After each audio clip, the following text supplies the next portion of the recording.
So how much money does a real estate agent make?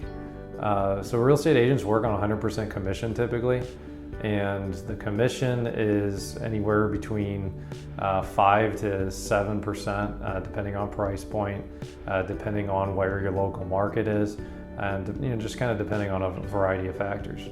And the thing to understand is that the real estate agent on a 6% commission doesn't make all of that money.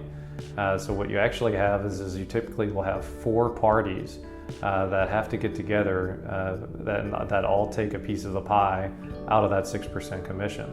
So typically what you'll have is you'll have a buyer's agent, and the buyer's agent will have their broker. And then you'll also have a listing agent, and then the listing agent will have their broker.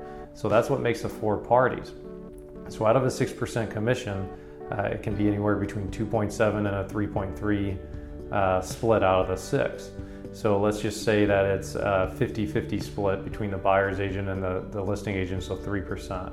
So if you had a $100,000 house and 6% of that's $6,000, out of that, half would go to the buyer's broker and half would go to the listing agent's broker. So then you have $3,000 and $3,000. And then what the agent will make depends on the company and their splits. So I've seen anywhere from the agent would make 35% of that all the way up to 80% of that. That is really just depending on what agreement they have, whether or not they're on a real estate team or whatnot. So then if they had a 50-50 split, instead of the $6,000 commission, the buyer's agent would be receiving a $1,500 commission on that property.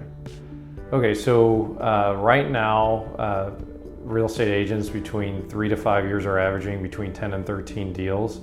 So what they're making in the year is really dependent on what type of price points that they sold. So at that $100,000 price point, if they sold 10 properties that year, then obviously they would make $15,000 that year.